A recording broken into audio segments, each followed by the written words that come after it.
There we go. Okay, hello everybody. Welcome to yet another ETAS continuation webinar for the coming term of winter spring 2021. I'm Melissa Stewart, Assistant to Executive Director of HathiTrust, and I'm here with Sandra McIntyre, Director of Services and Operations, and Jessica Rohr, Member Engagement and Communications Specialist for today's session. I'm going to start out with a little bit of housekeeping. Like most of our webinars, we're asking everybody to please keep your cameras off and your microphones muted for the duration of the webinar. That just keeps it a little bit neater and less confusing. If you have questions, please type them into the chat at any time. And at the end, I will be asking them out loud to Sandra and Jessica to answer. All right, and with that, I am going to let us get started here. Over to you, Jessica. Right, great. Thank you, Melissa. Welcome, everyone. So we are off on yet another continuation assessment round. I think everyone on the call, I believe perhaps one has participated in the continuation assessment in the past. So some of the information today may be familiar, but we will be taking some time to go over the assessment, the various factors that we are going to be using as we make our assessments, and then we will have time for questions at the end. I want to make a note that we will be happy to answer any question that you have, but anything that you hear from us today should not be taken as a definitive answer. We still would like everyone who's using ETAS today to complete the assessment form, and hopefully the information that you hear today will help you do that. So I'm going to turn it over now to my colleague, Sandra, to give us some kickoff information. Thanks, Jessica, and welcome everyone. I hope you all know well about our emergency temporary access service now. We're pleased to be able to offer one part of an assistance to you during the pandemic for providing the services to your users. We hope this is making a difference to many of you and to your users. Our service basically is one of allowing your students, faculty, and staff when logged into the HathiTrust Digital Library to view titles that you hold in your library's print collection. And we have a full description of the service online. Next slide. As of today, we are serving 128 different campuses with the Emergency Temporary Access Service. And we are in the process of approving the continuation of that service on different campuses. We've got 28 different campuses who've been approved so far for the coming spring term and 20 more under assessment. That leaves 67 campuses who've chosen to deactivate for various reasons, and one more scheduled for deactivation. Next slide. And our service can be characterized pretty straightforwardly. It really is meant to meet an unexpected and involuntary need of any kind of emergency that really you can't anticipate and have no control over. So if there's an interruption to access to your print collection service, we are providing access online to those same materials if we have them in the HathiTrust collection. It's a service that's only intended to be for an emergency period of time. So when your library resumes normal print collection access services, we have to terminate the access via ETAS. We've got a full terms of services online, and you can take a look at all of the requirements there. Next slide. However, I want to really emphasize the primary term of service that we need to be sure to check with you during this continuation assessment process. And that is that as long as you are continuing to take advantage of the ETAS service, you are not able to allow the print lending of those same titles. We need for you to observe the principle of one copy in your collection, one copy online at a time for your users that's available. So if you do need to resume print lending at some time during the course of the coming term, please do let us know so that we can deactivate your ETAS service. This includes for all your patrons, any curbside delivery you're doing, any mail delivery, or any interlibrary loan that you're making for your patrons. It doesn't apply, however, to your standard ILL or document delivery services. So if you're scanning a portion of a work and making it available via ILL, you're free to continue doing that. It doesn't conflict with the fair use provisions under which we're providing the ETAS access. Next slide. Because of that limitation, because of the need to restrict the access to your print collection, and of course we're assuming that you already have had to restrict that in many ways, we recommend that you identify the records in your catalog as being non-circulating. It's a good practice for you too. We have some great guidelines for you about how to do that and folks on hand to help assist with your making that so in your catalog.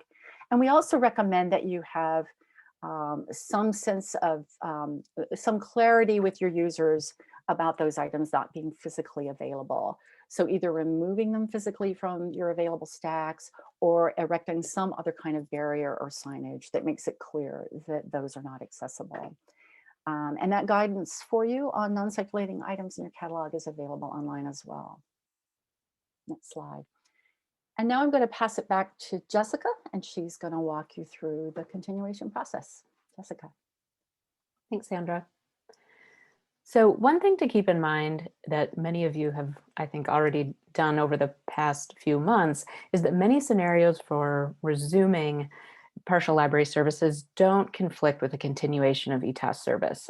We've seen so many scenarios coming through, so many different creative ways that your libraries have been able to continue operating and providing some services, but still are able to use ETAS. So that's just something we want to make sure you keep in mind as we go through this next round of assessments.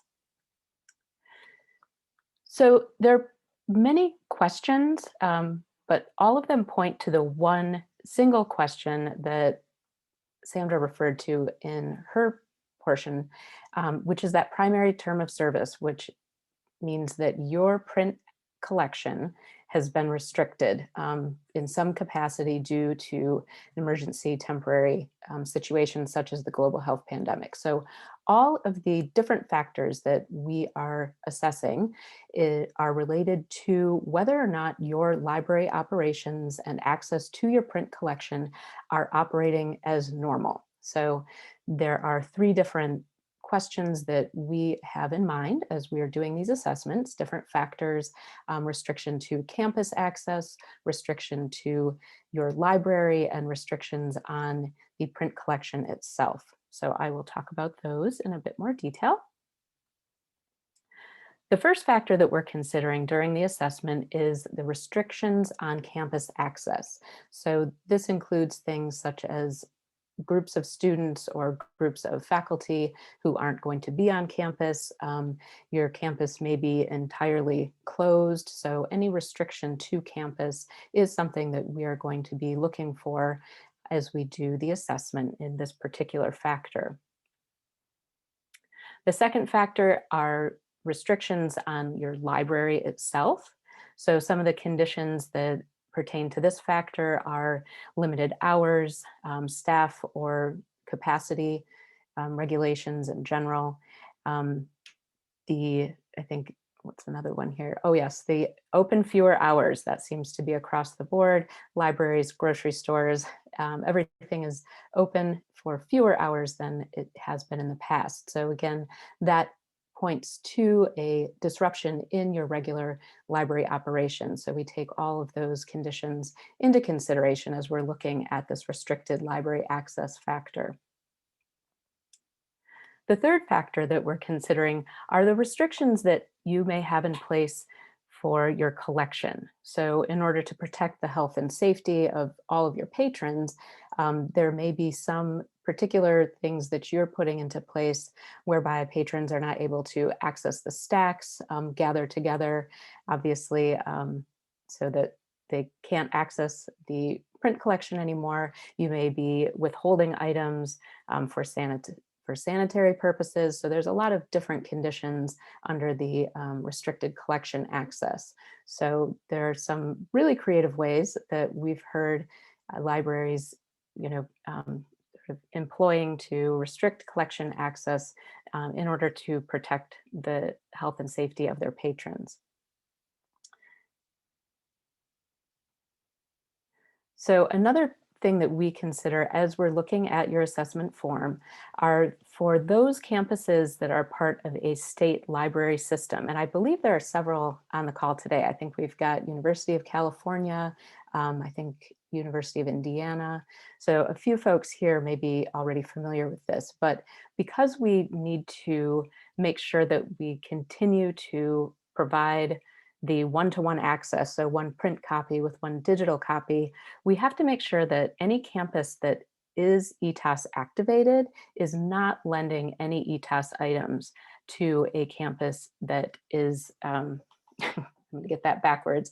So if you are on an ETAS activated campus, that means that you follow the terms of service and that you are not lending any ETAS titles to anyone on your campus or elsewhere. If you're on an ETAS deactivated campus, you may lend your ETAS titles to your own patrons, but you may not lend them to any other campus partner that is still active in ETAS. So we know that there's a lot of agreements between different state campus partners within the same system. So it's just really keeping in mind that you need to restrict access for those ETAS titles. We'll be working with you one-on-one, especially for those in the state systems. So there may be some other things that we need to consider too. So don't worry, we will help you. Overall, the continuation assessment is very similar to what it was last time through. We sent out a assessment form to your primary ETAS contact last week. We sent a reminder yesterday. We'd heard some complaints, or actually just some reports that a few people hadn't received it, so we wanted to make sure it got into the right hands. We will be conducting these assessments on an ongoing basis, sort of rolling, reporting back out to you, and we'll be doing that throughout the month of January. It is likely that we will have another assessment period in the future, but we will certainly let you know when that comes up. And as I said, there are a number of different scenarios that do not prohibit you from using ETAS. There are probably more folks writing in, describing their particular scenario on their campus that continue to be eligible for ETAS. So you can see some of the scenarios here.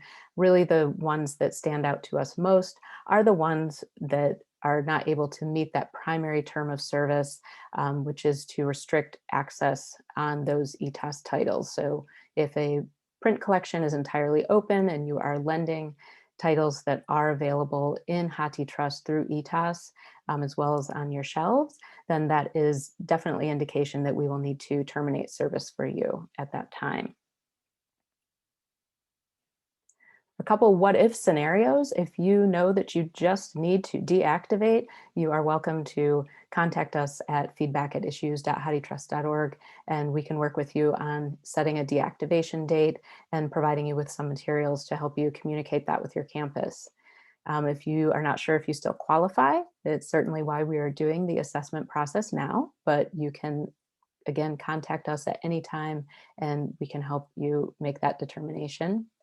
And if you happen to need to turn this on and turn it off over a course of a period of weeks or back and forth, again, we can do that. We want to provide ETAS to your library as long as your normal operations are disrupted due to the global health pandemic. So we have not actually had too many campuses flip-flop. We've had a few make a change a couple of times, but definitely it seems that people are holding steady, status quo course of action for the most part. If in fact your campus is one that is going to deactivate ETAS, either by choice or because we've made that recommendation to you based on the assessment, there are some things that you can do to help your campus prepare. So it's likely that your patrons, your faculty and students have been relying on ETAS for a number of months to do their work. So giving them a bit of a heads up if this is not going to be available to them anymore is a pretty good idea. So we've provided some guidelines to make that change as easy and least disruptive as possible. There's some template materials that are available on the website here. It's also a good idea if you have been able to make note in your catalog that these titles are available, just make note that you do flip that off switch so that there's the least amount of confusion on your campus. As mentioned, we are happy to reactivate ETAS for you at any time.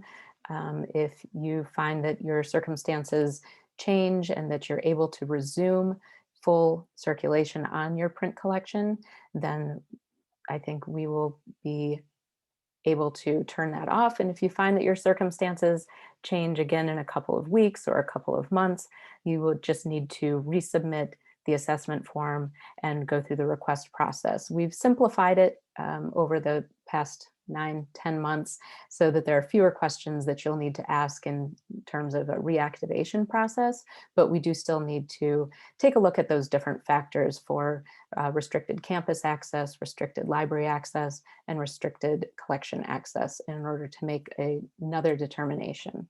But it is absolutely possible, and we encourage you to do it if those circumstances apply. So next steps in the assessment process, if you are not the ETAS contact at your campus, get in touch with them. If you don't know who that is, again, just let us know and we can help you identify that person. The assessment is required for those libraries that are currently activated for ETAS. We do need to reassess you during the month of January, no later than February 1st, and then you're smooth sailing through the next term. So we've identified this term as January through May, and you really, unless you are not able to meet those specific terms of service, you should be all set for this term once we've completed that assessment. As Sandra said, we've heard from about a third of those libraries that are using ETAS today. So we've got a bit more to go in the next few weeks, but I'm sure if you haven't done it already, you're going to be jumping on board to complete it now. And we'll be in touch. It really is not a long process so far. It really just takes a couple of days for HathiTrust staff to work through the different criteria that we read about through the assessment process. And as mentioned, if you are continuing to meet those terms of service, you do not need to contact us again until we relaunch another assessment period.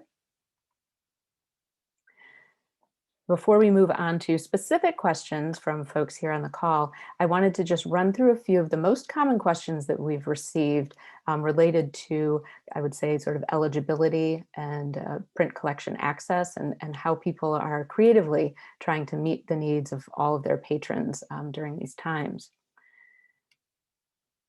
So can we use ETAS or ILL or document delivery? ETAS for ILL or document delivery. And so as Sandra mentioned, that one primary term of service is that in order to continue to provide that one-to-one match of a print item and a digital collection, you cannot lend the physical volume. That said, you can use your print copy for making independent scans as you might normally would otherwise. So, you know, however you handle that in the past, you can continue to do that, but you just may not circulate that print volume. If I have two copies of an ETAS title, can I circulate one and use ETAS for the other? So at this time, we can't limit the number of items that you have available through ETAS. So again, you need to refrain from lending any print copies of items that you are able to access through ETAS. And again, this permits us to continue to provide ETAS to everyone within the bounds of fair use. And that's really, you know, again, what this assessment process is ensuring is that, yep, we're doing it right, and we can continue to provide this service to everyone who needs it during the pandemic. Can we circulate a title if we check and see that the ETAS copy is not checked out? So again, this answer really is no.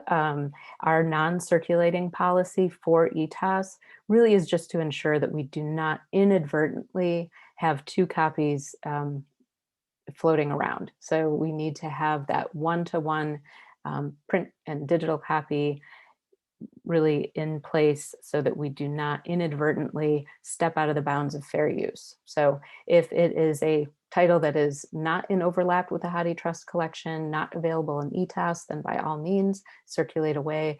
But if you have that print copy in your collection and you have ETAS turned on, that means that you have access to a title in HathiTrust through ETAS, and you cannot circulate that print volume. So I went through that pretty quickly. I want to take a pause now and see if there are any questions that you all have that Sandra and I could answer. We do have one question. So can we exclude a portion of our collection from ETAS like music scores? I can take that, Jessica. We don't have any way to separate that out. And so we couldn't exclude a portion of your collection. It's possible in some cases that certain aspects of your collection are not reflected in the print holdings that you submit to HathiTrust.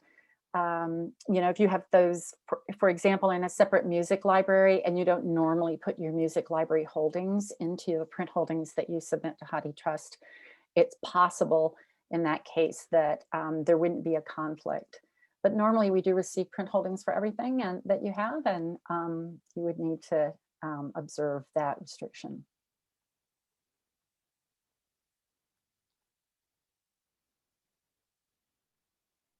So we're happy to take other questions. Welcome to type them into the chat window and Melissa will read them out.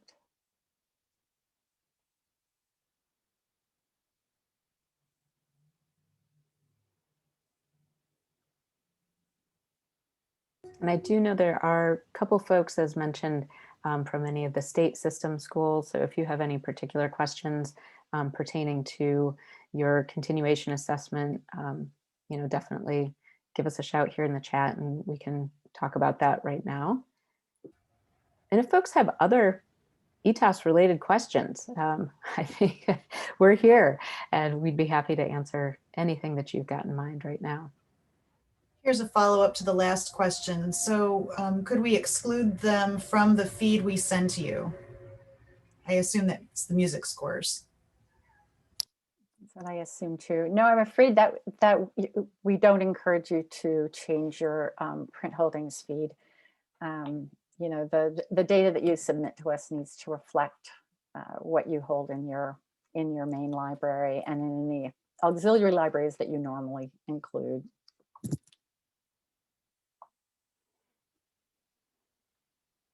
Keep in mind that the basis for this is that you are, unable to provide items from your print collections. So, really what we're looking at is a fair use argument that HathiTrust has to make that you're unable to provide this. And so we're in an emergency situation, allowing access to in-copyright materials that normally we wouldn't be able to allow based on an emergency situation. So we actually do discourage people from trying to do a mix and match kind of thing, or to try to alter existing systems to get access to some things one way and other things another way. I know that ties your hands in some ways that are probably uncomfortable at times, but that's just the legal framework that we're operating in, and we really have to observe that. Sorry about that.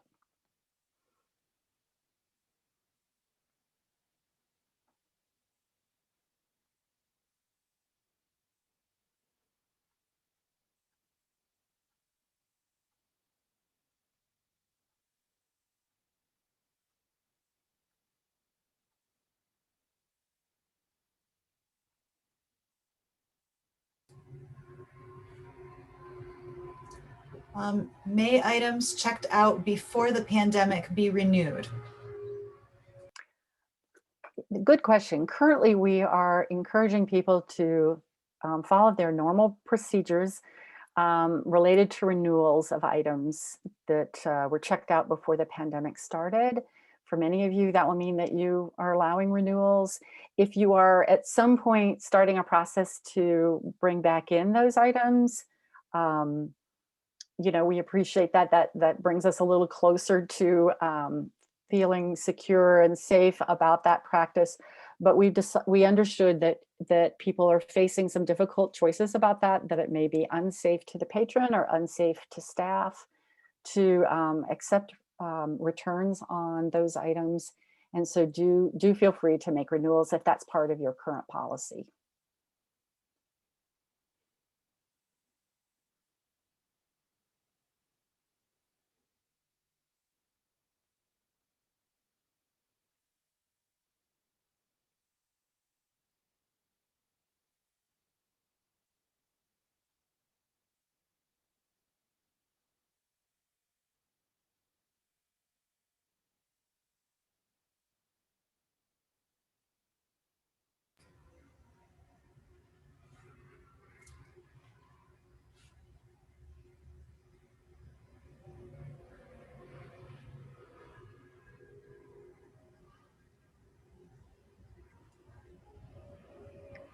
Well, we're always happy to accept questions via the address on the screen.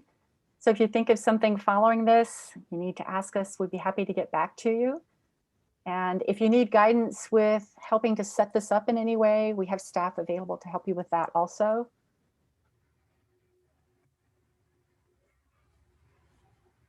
Okay. Right, well, if we have no more questions, then we will give you all back some time, and we hope that you enjoy the rest of your day. Thank you, everyone. Thank you, everyone. Thank you, everyone. Appreciate it. Thanks. Take care. Bye-bye.